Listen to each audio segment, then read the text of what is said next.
later, and Kentucky football is back in the win column, and it's been a while since they've done it at home. Their last home win, believe it or not, was September 21st over Ohio. Today, hosting Murray State, Brock Vandagriff under center to start the game. A long shot down to Harley Gilmore. A little too short, almost intercepted, but deflected back into the hands of Gilmore for the touchdown. Cats on the board first. 269 yards on the ground tonight. Here's a few more from Demi Sumo Carnbay as he gets across the goal line, no problem. He had 48 yards. Next up, Vandagriff goes long again, this time to Jamori Macklin, who makes the contested catch in the corner. Cats go up 24-0 at the half. Second half now, Lexington's own Cutter Boley starting for the Cats at quarterback.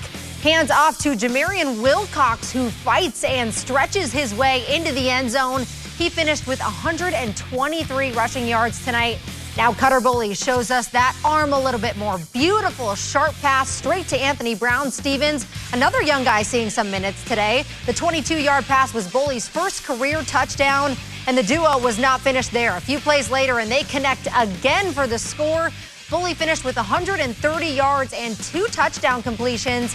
Cats fix a 4-game losing streak to win it 48-6, only allowing 2 field goals from the Racers.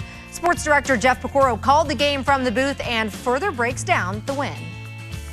Hey, thanks a lot, Hallie. I'll tell you what, the first thing that jumps out when you look at the stats in this game, Kentucky rushed the ball 46 times for 249 yards. There were games last year when Kentucky didn't have 46 plays of offense in a game. They get almost 600 yards, so very balanced in running and passing game, which was great. Also, Cutter Boley coming into the game was fantastic. Got his first 2 touchdown passes of the year, and afterwards he was just so excited. And really, you look and see Brock coming back. He had some passes early in the game, should have been intercepted on the first touchdown pass, ends up being a touchdown for Kentucky. Then the second one's intercepted. After that, he really calmed down, threw the ball well, but now you've got 2 quarterbacks that can get the job done at this level because you're going to need that going into Texas. I thought Cutter took a huge step forward.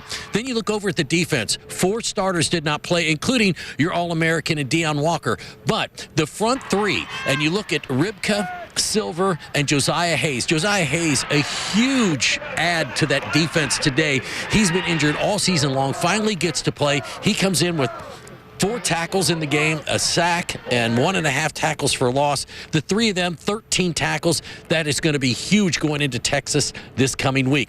A lot of youngsters got to play in this. Harley Gilmore, this kid looks like he is a star in the making. Overall, kind of sloppy game on both sides, especially in the third quarter. But after that, I thought Kentucky got exactly what they needed from the young guys who got a lot of playing time. You get some momentum going into Texas next week. I don't think you can't go much down from what I did at Florida, so it was nice to come out here and just kind of be confident and let it rip. You know, I had nothing to lose, so no, it's nice to get here on the field with all the guys and get a win back in the win column for sure. No, it was super cool. It was super cool just to get a few completions off the beginning. To my roommate Josh Caddis, that first one, that was pretty cool. But no, it was once you get out there, it's just like playing ball again. You know, it just became fun again. Just people are just moving different in game. People are moving faster. When it's game time, people turn the lights on. So it's always going to be a different level of speed out there on that field. But just as I said, just more reps. Just by the end of that game, I was super comfortable. It was just like playing ball again, you know, and I was just out there having fun.